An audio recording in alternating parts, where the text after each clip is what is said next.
আজকে আমরা মূলত আপনাদেরকে আমন্ত্রণ জানিয়েছি আমাদের সাথে। দেশের ক্রীড়াঙ্গনে এ এক নতুন অভিজ্ঞতা। কাতারের আর্টনা সামিটে অংশ নিতে সরকার প্রধান ডক্টর মোহাম্মদ ইউনূসের সফর সঙ্গী হয়েছিলেন 4 নারী ক্রীড়াবিদ। কাতার ফাউন্ডেশনের আমন্ত্রণে ক্রীড়াবিদদের এই সফর, যেখানে ফাউন্ডেশনের প্রধান ও কাতারের আমিরের বোন শেখ হিন্দ বিনতে হামাদ আল থানির সঙ্গেও সাক্ষাৎ করেন আফেইদা, রিপা, শারমিন ও সুমাইয়ারা। তুলে ধরেন বাংলাদেশের ক্রীড়াঙ্গনের ইতিহাস ও সাফল্য।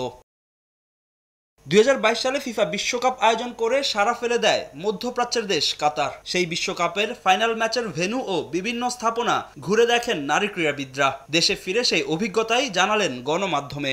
আর্জেন্টিনা ওয়ার্ল্ড কাপ নিয়ে মেসি একটু করে আগায় গিয়ে উল্লাস করছে, তো এটা আমাদের কাছে স্বপ্নের মতোই লাগছে আর খুবই ভালো লাগছে। মাঠের সবকিছু আমরা ঘুরে দেখছি। ড্রেসিং রুমের ভিতরে যে একটা মাঠ থাকে ওয়ার্ম আপের জন্য হালকা, তো এটা কখনো দেখা হয় না, এটাও দেখছি। মেসিদের রুমের আর্জেন্টিনা যে এখানে ছিল ড্রেসিং রুম শেয়ার করছিল, সেখানে মানে দাঁড়িয়ে কিছুক্ষণ ভাবছিলাম যে এই মুহূর্তে মেসি এখানে মানে দাঁড়িয়ে যে ওয়ার্ম আপের জন্য রেডি হচ্ছিলেন ড্রেসিং রুমে। তো অনেক ভালো লাগছিল সব কিছু মিলে।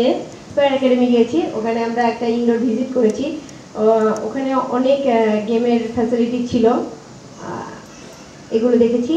কতটা আগে গেছে যে প্রপার ইউজ করতেছে, যে একটা ফুটবল মাঠ ওটা হচ্ছে পিচ কাভারটা উঠিয়ে দিয়ে ওখানে হচ্ছে সুইমিং, তারপরে হচ্ছে অন্যান্য টেবিল টেনিস, বাস্কেটবল খেলাগুলো হচ্ছে। স্পোর্টস অবকাঠামোতে মধ্যপ্রাচ্যের দেশটি থেকে অনেক পিছিয়ে আছে বাংলাদেশ। বিভিন্ন দেশে খেলাধুলায় বিনিয়োগ ও সাহায্য করে থাকে কাতার ফাউন্ডেশন। তাই প্রতিষ্ঠানটির প্রধানের কাছে নিজেদের চাহিদাগুলো তুলে ধরেন আফেইদা, শারমিনরা। যেখানে ছিল উন্নত মাঠ, ডরমিটরি, জিমনেশিয়াম ও ইনজুরি স্বার্থে রিহ্যাব সেন্টার নির্মাণ। সব শুনে সাহায্যের হাত বাড়ানোর আশ্বাস দিয়েছেন কাতার ফাউন্ডেশনের প্রধান নির্বাহী।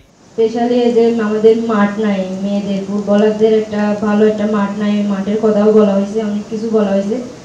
তো আমাদের স্পোর্টস নিয়ে আসলে বলা হয়েছে, শুধু নট অনলি ফুটবল, সব খেলা নিয়ে, সব বিষয়ে যারা অ্যাথলেট আছে সব বিষয়ে বলা হয়েছে। ওখানে যে রিহ্যাব সেন্টারটা আছে, মানে ইনজুরি রিহ্যাব সেন্টারটা, ওটা বিশ্বমানের এবং বিশ্বের সব বড় বড় খেলোয়াড়রা আসে ওখানে ইনজুরি রিহ্যাবের জন্য। তো আমরা শেখ হেদের সাথে কথা বলেছিলাম, তখন তিনি বলেছেন হ্যাঁ যে ইনশাআল্লাহ তারা আমাদের জন্য ভালো ফ্যাসিলিটি দেওয়ার চেষ্টা করবে।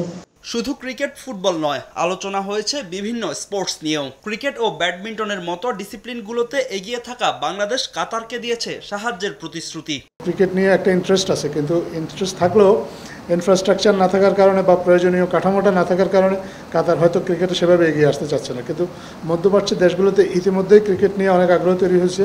আপনার কাতার আমাদেরকে যেমন ক্রীড়া অবকাঠামো উন্নয়নে সহযোগিতা করবে, তেমনি কাতারের খেলাধুলার বিকাশের ক্ষেত্রে ক্রিকেট বা অন্যান্য কিছু কিছু খেলা যদি বাংলাদেশের পক্ষ থেকেও সহযোগিতার সুযোগ থাকে, বাংলাদেশের সেই সহযোগিতাগুলোর কথা প্রতিশ্রুতি দিয়েছে। কাতারের আমিরের বোন শেখ হিন্দ বিনতে হামাদ আল থানিকে বাংলাদেশ সফরের আমন্ত্রণ জানিয়েছেন ক্রীড়াবিদরা। সুযোগ পেলে বাংলাদেশে ঘুরে যেতে চান কাতার ফাউন্ডেশনের প্রধান নির্বাহী। ফাহিম ইসলাম, সময় সংবাদ, ঢাকা।